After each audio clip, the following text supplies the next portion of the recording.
So I think we're ready to roll the film, and during the film, there are a few spots in there where there's no music or narration. I may make a comment. I would like to make one comment to begin with. As the first player changes pitch, my narration is slightly late. In other words, he actually changes from B flat to F, and then I say on the soundtrack that he's changing. So I'm a little bit late there. So you can watch for that change of pitch. So we'll roll the film now.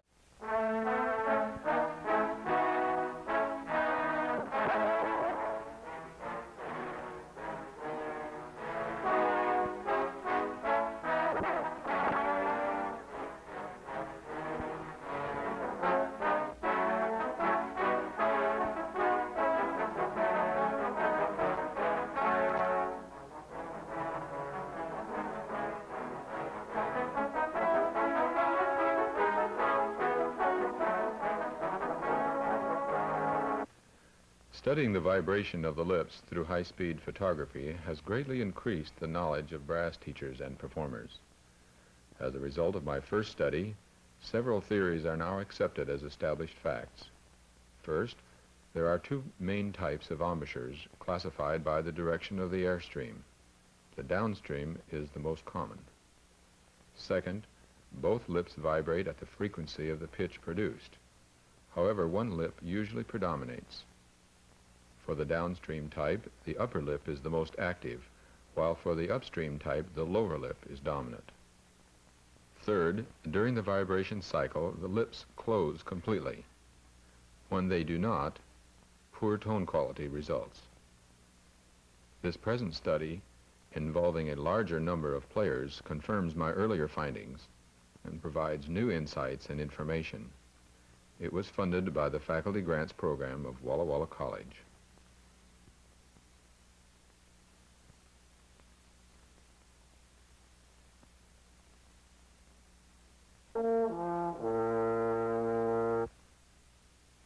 The first examples represent what I believe is the most common type of embouchure, the downstream. There's the change.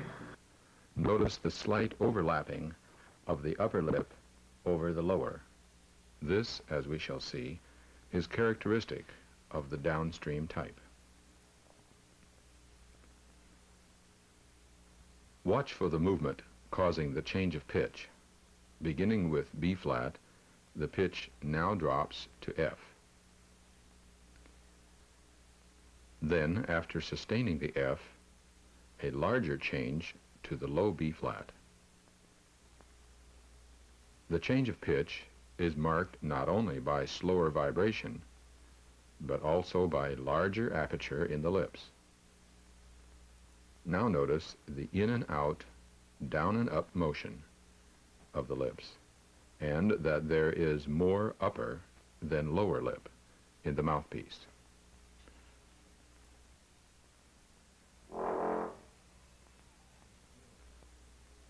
At this low pitch, 44 cycles per second, we can see that the motion of the lips is quite complex. In the side view, we can see the distance the lips travel away from the teeth and into the mouthpiece.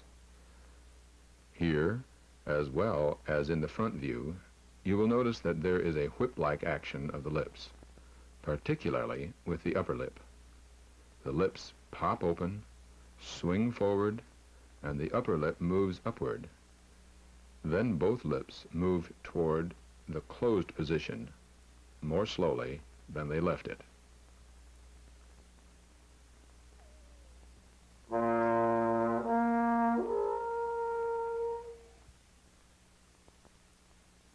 Notice that as the pitch ascends, the horizontal width of the aperture narrows.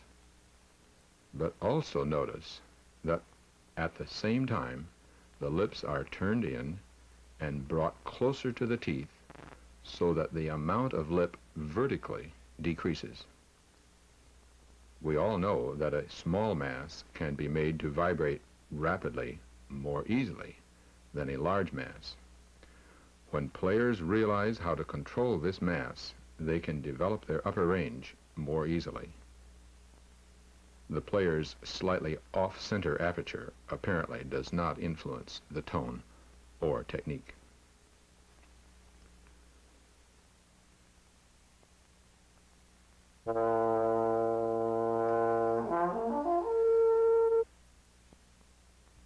In this first section of the film, we are studying the most common embouchure type, the downstream. These players use an above-center mouthpiece placement. This causes the upper lip to move farther and also directs the airstream downward, that is, below the throat of the mouthpiece. The higher the pitch, the lower the airstream is projected.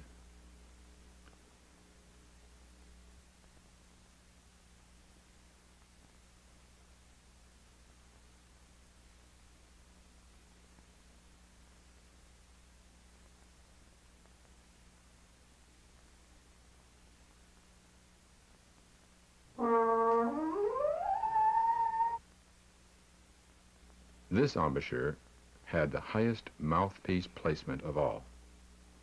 There is very little of the lower lip in the mouthpiece.